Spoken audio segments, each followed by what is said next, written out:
రా ఎక్కరా ఏంది సర్రా.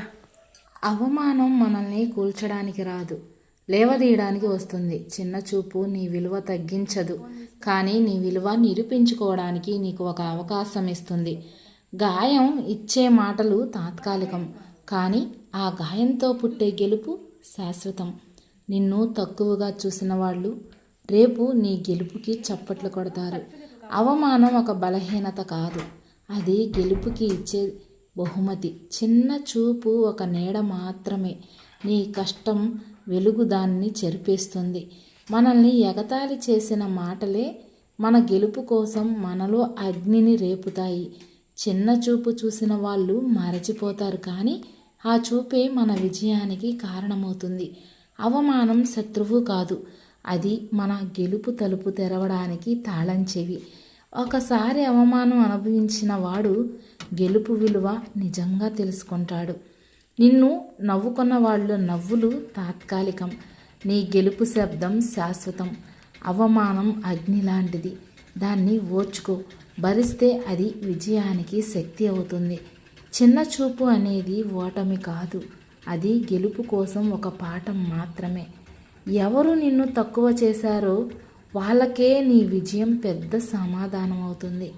అవమానం ఒక గాయం, కానీ గెలుపు ఆ గాయానికి శాశ్వతమైన మలహం. చిన్న చూపు నిన్ను ఆపలేదు, కానీ నువ్వు ఆగిపోతేనే అది గెలుస్తుంది. అవమానాన్ని మనసులో మోసుకుంటే నొప్పి అవుతుంది, దాన్ని శక్తిగా మలుచుకుంటే గెలుపు అవుతుంది. నీపై నమ్మకం లేకపోయినా నీ గెలుపు తర్వాత అందరూ నీపై నమ్మకం పెడతారు. చిన్న చూపు చూసిన కళ్ళు రేపు నీ గెలుపును గర్వంగా చూస్తాయి. అవమానం కేవలం ఒక పరీక్ష, దాన్ని తట్టుకున్నవాడే నిజమైన విజేత. ఏమంటారు? హాయ్ అండి, అందరూ బాగున్నారా? నేనైతే చాలా బాగున్నాను. మీరు కూడా బాగున్నారని, బాగుండాలని మనస్ఫూర్తిగా కోరుకుంటున్నాను. ఇంత ఎందుకు చెప్పవలసి వచ్చిందంటే, ఒక అవమానం, చిన్న చూపు అనేవి మనం నిత్యం ప్రతిసారి ఏదో ఒక విషయంలో చూస్తూనే ఉంటాం, వింటూనే ఉంటాం.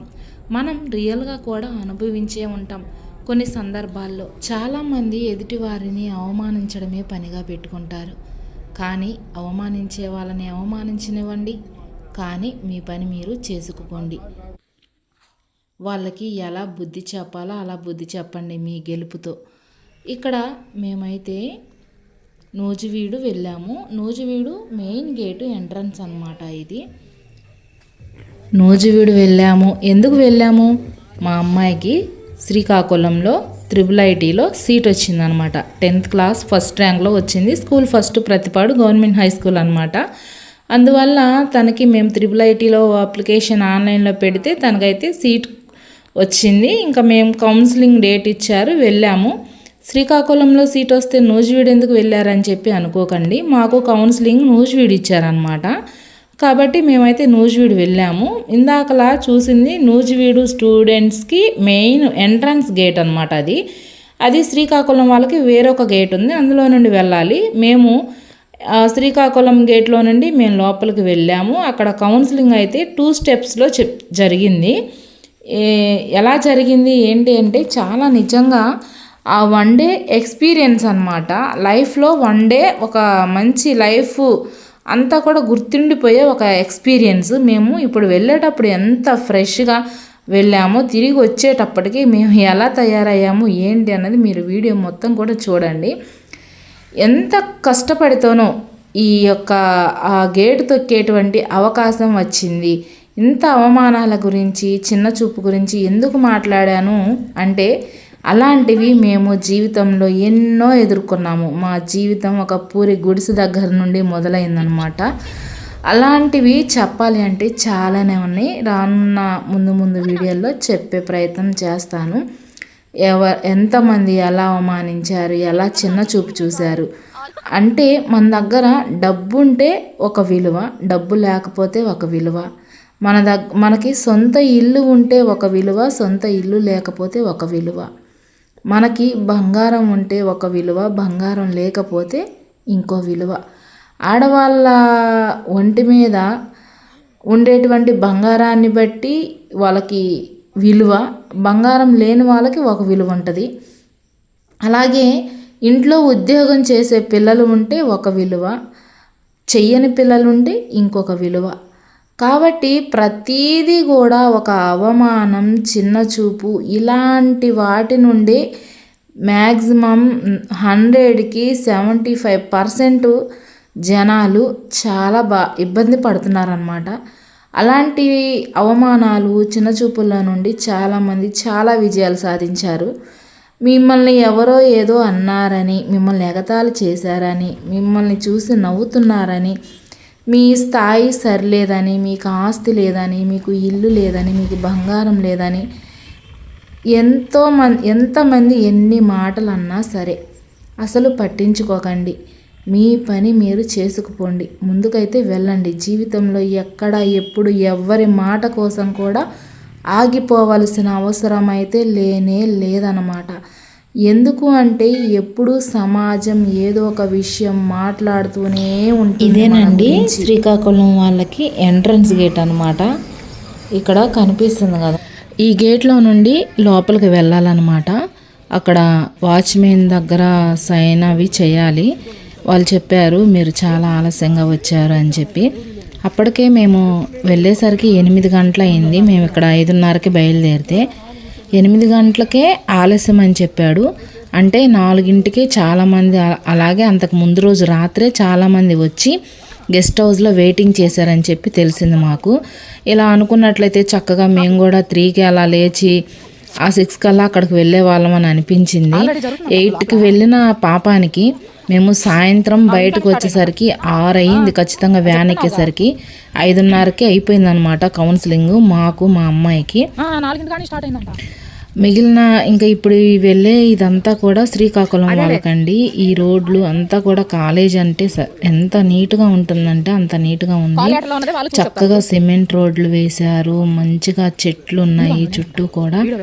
అలాగే ఇప్పుడు మేము నడిచి వెళ్తున్న పక్కన సైడ్లో అమ్మట ఉన్నటువంటి బిల్డింగ్సే శ్రీకాకుళం వాళ్ళకి కాలేజ్ కూడా, కింద రూమ్స్ అనమాట. అప్పుడు మాకు తెలీదు అదే కాలేజీ అని చెప్పేసి. అయితే క్లాస్ రూమ్కి వచ్చి 50 మెంబర్స్ ఉంటారని చెప్పింది మామూలు. ఇంకా మేమైతే వెళ్తున్నాం. చూడండి దారి బారు కూడా చాలా బాగుంది వ్యూ చూడడానికి. చాలా చక్కగా పచ్చని చెట్లు, చల్లటి వాతావరణం. ఆ రోజు కొంచెం వర్షం కూడా పడింది. ఇంకా చల్లటి వాతావరణం. మేమైతే స్పీడ్గా నడిచి వెళ్తున్నాము. ఇంకా అక్కడికి వెళ్ళి చూసి మేమైతే షాక్ అయ్యామండి. ఎవరు అసలు ఎంతమంది ఎలర్ట్గా ఉన్నారు, మనం ఏంటి ఎంత స్లోగా ఉన్నాము అని అనిపించింది నాకైతే. మేమే ఫస్ట్ అవుతామేమో అనుకున్నాను 8కి. అంటే చాలామంది దూరాల నుండి రావాలి కదా అనుకున్నాను. కానీ వాళ్ళైతే ముందు రోజు రాత్రే వచ్చి అక్కడ ఉండి స్టే చేసి పిల్లల కోసం ఇంకా అంత త్యాగం చేశారనమాట తల్లిదండ్రులు. మేమే కాదు, మాకంటే ఎక్కువ త్యాగం చేసే తల్లిదండ్రులు చాలామంది ఉన్నారు పిల్లల కోసమని. అక్కడికి వెళ్ళాక కానీ నాకు అర్థం కాలేదు. ఇక ఇదంతా కూడా ఇంకా చూడండి వచ్చే బిల్డింగ్స్ అవన్నీ కూడా బ్లాక్స్ అనమాట, హాస్టల్ రూమ్స్ అనమాట. అవన్నీ కూడా చాలా కాలేజ్ అంటే ఎలా ఉంటుందో ఏమో అనుకున్నా కానీ అంత నీట్గా ఉందండి. ఇదంతా కూడా వైఎస్ రాజశేఖర్ రెడ్డి గారు కట్టించారనమాట. ఆయన సీఎం అయినప్పుడు ఇవన్నీ కూడా 5 కట్టించారు మొత్తం. తెలంగాణలో ఒకటి ఉంది, అలాగే మన ఆంధ్రప్రదేశ్లో అంటే మన తెలుగు రాష్ట్రంలో ఫస్ట్ నూజివీడు మెయిన్ అయితే, సెకండ్ తర్వాత ఎడపలపాయ, ఆ తర్వాత శ్రీకాకుళం, తర్వాత ఒంగోలు అనమాట. ఇంకా 4 క్యాంపస్లు మన రాష్ట్రంలోనే ఉన్నాయి అదృష్టవశాత్తు. అలాగే ఇంకా ఒకటైతే ఉంది తెలంగాణలో, బాసర. అది ఇంకా నూజివీడు మామూలుగా అయితే సెలెక్ట్ అయిందైతే శ్రీకాకుళము సీట్ వచ్చింది మాకు. కానీ ఏదో మా అదృష్టం బాగుండి దేవుడు మా నుండి ఈ సంవత్సరం రూల్స్ చేంజ్ చేశారనమాట. శ్రీకాకుళంలో సీటు వచ్చిన ప్రతి ఒక్కరు కూడా నూజివీడులో 2 ఇయర్స్ పియూసీ కంప్లీట్ చేయాలి అని చెప్పేసి. ఇంకా ఎలాగోలాగా ఈలోపు తనకి అలవాటు అయిపోయింది కదా అని చెప్పేసి మేమైతే చాలా ఆనందపడ్డాము. ఇంక ఇదంతా కూడా నడిచి వెళ్తున్న దారండి. అవన్నీ కూడా రోడ్డు లాగే ఉంటాయి. ఎక్కడ అసలు ఒక హాస్టల్ ఫీలింగ్, కాలేజ్ ఫీలింగ్ అయితే రానే రాదనమాట. ఎక్కడికక్కడ చుట్టూ రోడ్లు, చెట్లు, నీట్గా ఉంది కాలేజ్ అంతా కూడా. ఆహా, ఎంత చక్కగా ఎంజాయ్ చేస్తూ చదువుకోవచ్చు. ఎంత అదృష్టం ఉంటే కానీ ఇక్కడికి రాలేము అని చెప్పి అనిపించింది నాకైతే. మేమైతే లోపలికి వెళ్ళి చూసి నేనైతే చాలా షాక్ అయ్యానండి. ఎందుకంటే అసలు హాల్ అంతా అప్పటికే 2 బ్యాచెస్ వెళ్ళిపోయారంట మేము వచ్చేటప్పటికే.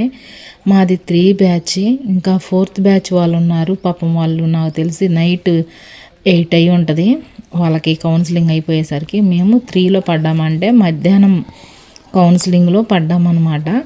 ఇంకా ఉదయాన్నే ఒక బ్యాచ్ మాకు ఎదురొచ్చారు, వాళ్ళది ఫస్ట్. మేము వెళ్ళాక ఇక్కడ రూమ్ ఈ కాలేజీలో ఎంటర్ అవ్వగానే ఇంకొక బ్యాచ్ మా ఎదురే వెళ్ళారు, అది సెకండ్ అనమాట. మేమైతే మధ్యాహ్నం బ్యాచ్లో వచ్చాము. మాకు అది తర్వాత కానీ అర్థం కాలేదు. ఎంత ఓర్పు, ఎంత సహనం ఉండాలి అంటే చెప్పలేము. అదిగో అక్కడ నుంచొని ఉన్నారు కదా, వాళ్ళందరూ వాళ్ళ పేరెంట్స్ అన్నమాట. పిల్లల కోసం వెయిట్ చేస్తున్నారు బయట.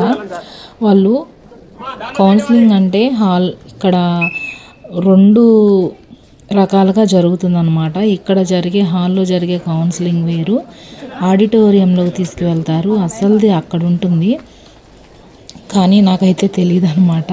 ఆడిటోరియంలో కూడా ఇంకా అసలు కౌన్సిలింగ్ ఉండిద్ది అని. ఆ కౌన్సిలింగ్లో ఏ ఒక్క చిన్న మిస్టేక్ జరిగినా మనం చేసిన ప్రయాస అంతా కూడా వ్యర్థమేనండి. అంత స్ట్రిక్ట్గా ఉంటుంది అన్నమాట కౌన్సిలింగ్. మనం ఇంకా మేమైతే హాల్లోకి వెళ్ళాము. వెయిటింగ్ రూమ్ అన్నమాట అది. నాకు తెలిసి పిల్లలది స్పోర్ట్స్కి సంబంధించింది అయి ఉండవచ్చు, దాన్ని కౌన్సిలింగ్గా చేశారనమాట. ఇక మేమైతే హాల్లోకి వెళ్ళాము, కూర్చున్నాము, వెయిట్ చేసాము. మేము 8కి వెళ్ళాం కదా, 8కి వెళ్తే 11 గంటల వరకు కూర్చొని ఉన్నామండి. 11:30కి ఒకసారి బ్రేక్ ఇచ్చారు. ఆ బ్రేక్లో నేను అమ్ములు భోజనం చేసాము. అక్కడే లోపలే హాల్లోనే భోజనం వాళ్ళే వండి వాళ్ళే అమ్ముతున్నారనమాట. ఇంకా 70 రూపీస్ ప్లేట్ వచ్చేసి. ఇంకా అసలు అన్నం ఏం అనిపించదు కదా, కాబట్టి కొంచెం ఇంకా నేను అమ్ములు కలిసి ఒకే ప్లేట్లో తినేసాము. తిన్నాక 11:30 అయింది కదా, మేము ఇక్కడ ఈ హాల్లో కౌన్సిలింగ్ పూర్తి చేసుకొని, అంటే అన్ని సర్టిఫికెట్లు కరెక్ట్గా ఉన్నాయా లేవా, ఫొటోస్ అన్నీ తెచ్చారా లేదా అని ఇక్కడ ఆల్రెడీ బీటెక్ చదివే పిల్లలు వీళ్ళ ఇప్పుడు వచ్చిన వాళ్ళంతా కూడా వాళ్ళకు జూనియర్సే కదా ఈ సంవత్సరం వాళ్ళంతా. ఇంకా వాళ్ళని అన్నీ కూడా ఎలా పెట్టాలి, సర్టిఫికెట్స్, ఫొటోస్ ఎలా అంటించాలి, ఏమేం చేయాలన్నది చేపిస్తారనమాట. చేపించాక ఇంకా సైన్లు చేపిస్తారు పేరెంట్స్ చేత. చేయించాక ఇంకా ఆడిటోరియంలోకి తీసుకొని వెళ్తారండి. అక్కడ ఎన్ని గంటలకు వెళ్ళాము, 12 గంటలకు వెళ్ళుంటాము నాకు తెలిసి. 12-1 అయ్యుండొచ్చు. ఆడిటోరియంలోకి వెళ్ళి ఒకటే కుర్చీలో 5 గంటల సేపు కూర్చొని ఉన్నామండి. ఎందుకు అలాంటి పరిస్థితి వచ్చింది అంటే, వాళ్ళు ముందుగానే చెప్పారు ఆడిటోరియంలోకి వెళ్ళినప్పుడు బీసీడీ వాళ్ళు ఎక్కువ మంది ఉంటారు కాబట్టి మీకు చివరన జరుగుతుంది కౌన్సిలింగు. ఎస్సీ ఎస్టీ వాళ్ళు 2-3 కాబట్టి ఇంకా మిగిలిన అదర్ క్యాస్ట్ల వాళ్ళు తక్కువ మంది అనమాట. వాళ్ళకి తక్కువ సీట్లు అనమాట, 1-2 అంతకుమించి ఉండవు. కాబట్టి వాళ్ళకి ఫస్ట్ కౌన్సిలింగ్ చేస్తాము. బీసీడీ వాళ్ళు ఎక్కువ కాబట్టి మీరు వెయిట్ చేయాలి.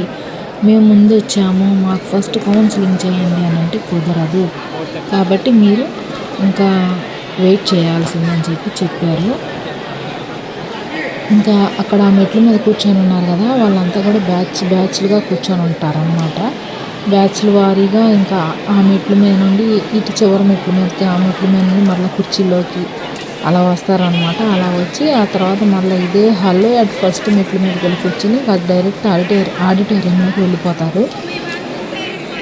ఇక ఇక్కడైతే మీరు చూసేయండి, కంటిన్యూ చేయండి వీడియో. ఇంకా తర్వాత ఆడిటోరియంలోకి వెళ్ళాక ఎంత ఓర్పు ఎంత సహనం ఎన్నిసార్లు నిద్రపోయి లేచాను నేనైతే తెలీదు. కానీ అంత ఎక్కువ నిద్రపోలేదు, తక్కువే. ఏం జరుగుతుందో ఏందని టెన్షన్ అనమాట.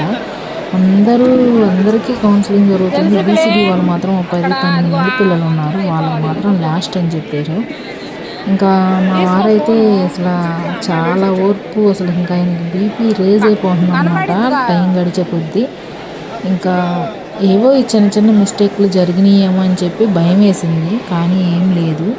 కానీ ఆ రోజు మేము ఎక్స్పీరియన్స్ చేసింది అయితే మాటల్లో చెప్పలేను. ఇప్పుడు కాళ్ళు చేతులు వణుకు కూడా వచ్చాయి ఒక స్టేజ్లో.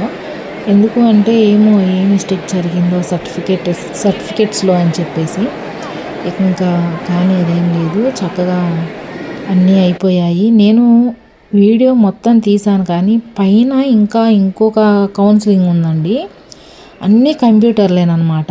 ఒక హాల్ ఇప్పుడు ఇక్కడ ఎంత హాల్ ఉందో అంత హాల్ ఉంటుంది పైన 3వ స్టేర్లో. అది చూడాలి, అసలు అది తీయాల్సింది వీడియో. కానీ నాకు అప్పటికే ఓర్పు నశించిపోయి అప్పటికే 5 అయింది టైము, తీయలేకపోయాను. అది కాక అక్కడ అన్ని కంప్యూటర్లు దాని ముందు వర్క్ చేసేవాళ్ళు ఏమో ఎవరైనా ఎందుకు వీడియో తీస్తున్నావు అని అంటారేమో, మరలా అక్కడ నలుగురిలో మాట అంటే మావారు నా మీద సీరియస్ అవుతారేమో అని చెప్పేసి నేనైతే వీడియో తీయలేదు. కానీ తీయవలసింది అది ఆ వీడియో. లైఫ్లో ఒక్కసారి మనం వెళ్తాం అక్కడికి పేరెంట్స్గా, మళ్ళీ వెళ్ళలేము, రానివ్వరు, మరలా కౌన్సిలింగ్ జరగదు కాబట్టి. ఇక అక్కడ కూడా ఎన్ని కంప్యూటర్ల దగ్గర తిప్పారంటే ఒక 10-12 కంప్యూటర్ల దగ్గరికి వరుసనే పేపర్స్ సర్టిఫికేట్స్ మారుతూ ఇటు ఈ చివర మొదలైతే ఆ చివరికి 3 లైన్స్ అనమాట. తిరిగి ఒక దగ్గరకు వచ్చి ఒరిజినల్స్ అన్నీ వాళ్ళే తీసుకుంటారు. మన దగ్గర జిరాక్స్లు ఉంటాయి అన్నమాట. 6 ఇయర్స్ పూర్తయ్యాక మనకు ఆ ఒరిజినల్స్ ఇస్తారు. ఆ ఒరిజినల్స్ తీసుకునేటప్పుడు కూడా మనం ఎంతో కొంత మనీ అనేది పే చేయాలి. మేమైతే ఇంకా బయటకు వచ్చేసరికి 6 అయింది కాబట్టి ఇంకా 11 గంటలకు అన్నం తిన్నాం కదా. ఇంకా అయినా కానీ ఆకలి వేసింది, అయినా తక్కువే తిన్నాం కదా, అప్పుడు అంతగా తినలేదు, తినాలనిపించలేదు. ఇంకా ఆడ కూర్చొని వెయిట్ చేసి ఆకలి అవుతుంది, మంచినీళ్ళు అవుతున్నాయి, అసలు ఓపిక లేదు, అసలు ఏం జరుగుతుందో అర్థం కాలేదు. ఆ ఆడిటోరియంలో ఎంత ఓర్పు అంటే అంత ఓర్పు. అబ్బా అసలు ఎందుకురా నాయనా అనిపించింది, అంత చేదరేసింది అనమాట కౌన్సిలింగ్ రోజు. కానీ ఫ్రీ సీట్ అంటే ఫ్రీ సీట్ లాగే చేశారని కూడా అనిపించింది నాకైతే. ఇక మేమైతే ఇంకా ఆకలి తట్టుకోలేక ఇంకా అప్పటికే మా వెంట వచ్చిన వ్యక్తి ఉన్నాడు కదా పాపం, తను ఇంకా పనులన్నీ మానుకొని వచ్చాడు మా కోసం అని చెప్పి మా వారు ఎక్కడ ఆపలేదు బండి. పొద్దున పూట మిగిలిపోయినటువంటి ఇడ్లీ గారెలు తిన్నాము, నేను అమ్ములు కారులోనే తిన్నాము. ఇంకా తిని ఇంటికి వచ్చేసరికి మా పరిస్థితి చూడండి. ఉదయం ఫ్రెష్గా వెళ్ళిన మేము ఇంటికి వచ్చేసరికి భయంకరమైన పరిస్థితిలో ఉన్నామన్నమాట. ఈ వీడియో ఇంకా మీరైతే కంటిన్యూ చేయండి. వీడియో కనుక నచ్చితే ఒక లైక్ చేసి ఛానల్ని సబ్స్క్రైబ్ చేసుకోండి. ఇలాంటి విషయాల గురించి ఎన్నో అప్డేట్స్ వస్తూ ఉంటాయి ఈ ఛానల్లో. Thank you so much.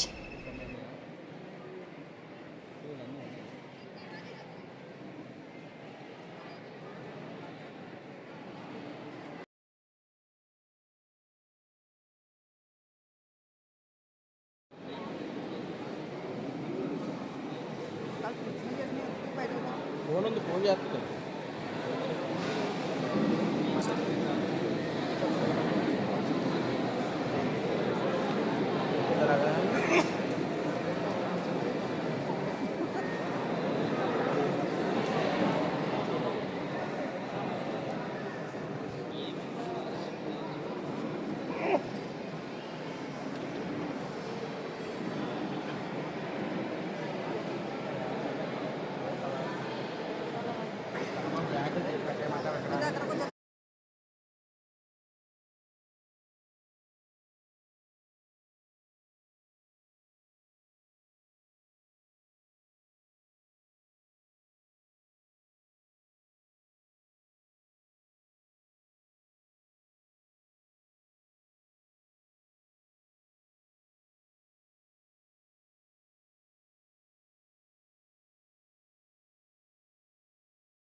తిప్పు.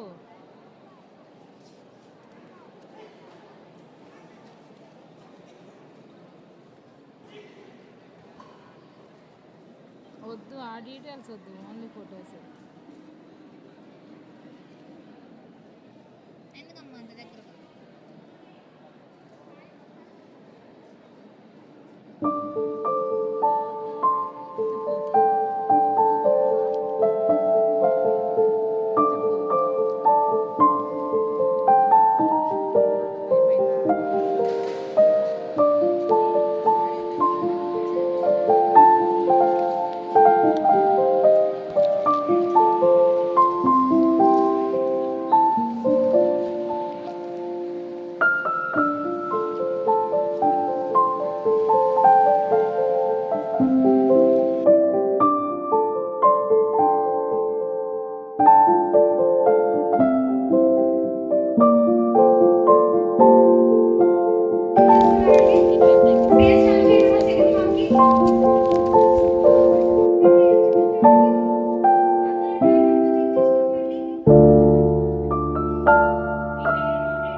ఉన్నాయి.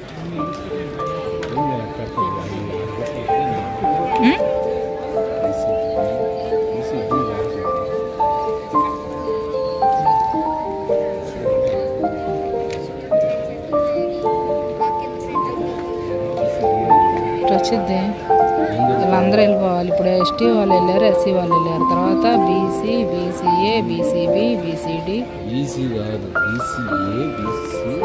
మెయిన్ అదే కానీ ఉంది.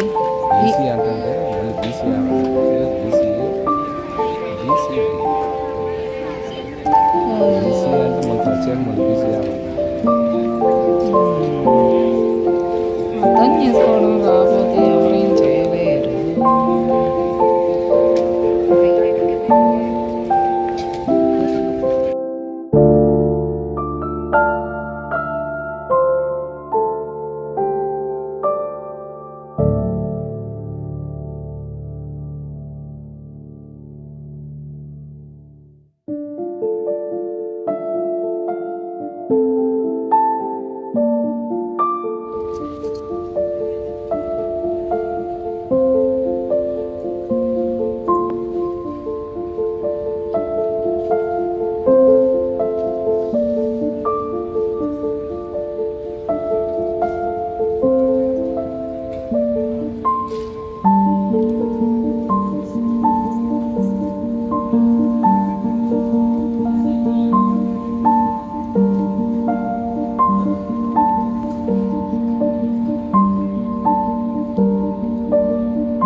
వేసుకోవాలా ఒక్క ఇసురాకు మీదే ఇద్దరం తిన్నాం.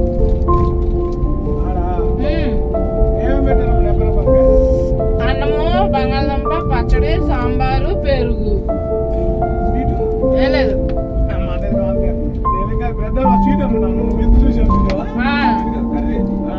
బంగాళదుంప స్వీట్ రాక్ అనిపించింది నాకు కూడా. నాకు రైల్లోకి వెళ్ళి నుంచున్నాక ఐడియా వచ్చింది, తినే ఒక ముద్దకి ఎందుకు 200 వేస్ట్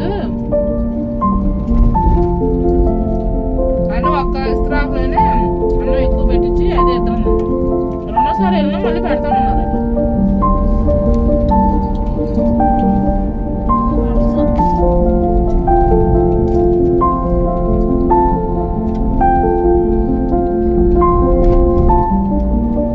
ఓర్పు నశించిపోయింది చివరి దశలోకి వచ్చేసరికి. కోపం అనుచుకున్నా నువ్వా సరేలే. ఏందమ్మా నీ గంటలు ఒక్క సీట్లో కూర్చోబెట్టి కాలు నొప్పులు అసలు ఎలా ఉన్నాయో తెలుసుగా మీకు కూడా సీట్లు. అసలు డాడీ అంటున్నాడా చిలకాడుతున్నాడా? స్టాండర్డ్ గానే లేవు, కాలు పెట్టుకోవడానికి ఎలానూ లేవు. నేనా నిద్రపోయేవాడండి.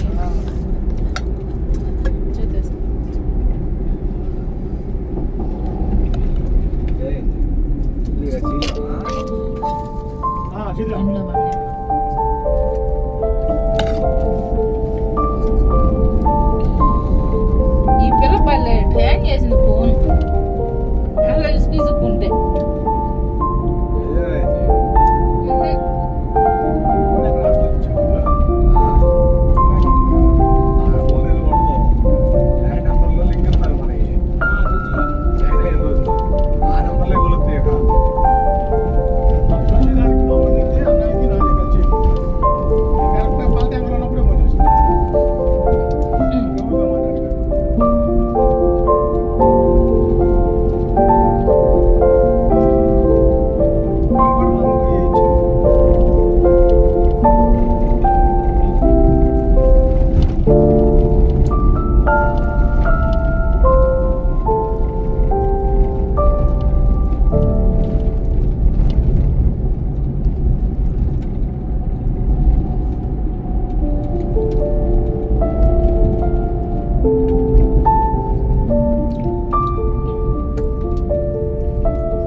టిఫిన్ చేయండి నా పేడ చోట మీరిద్దరు.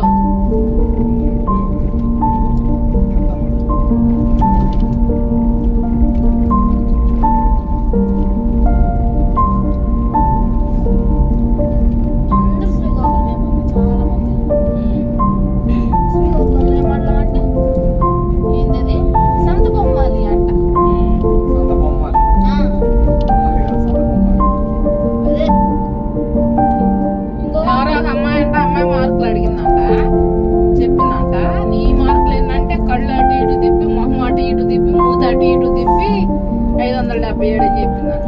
అది కూడా 577 అని చెప్పింది. 3 మార్కులు తర్వాత మమ్మీ మీ ఊరేమో అడిగిందా, అడిగితే ప్రతిపాడు అన్నాడు. అంటే అవుతుందా అబద్ధా మళ్ళీ అడిగింది. గారికి అది కూడా తెలియదులే, అలా వినపడలే ఆ పిల్లకి, వేరేలాగా వినపడింది. మళ్ళీ అడిగింది జాతర ముందే తింటారు అమ్మలో అలాంటి ఏం పట్టించుకోకూడదు. మళ్ళీ అంటే పచ్చిపాడని చెప్పక ఎవరికి ఏం మండలం అని అడిగింది అమ్మాయి. గుంటూరు మండలం అని చెప్పాలా? పచ్చిపాడు మండలం, పచ్చిపాడు గ్రామం, కొన్ని మండలాలే ఉంటాయి, కొన్ని గ్రామాలు కూడా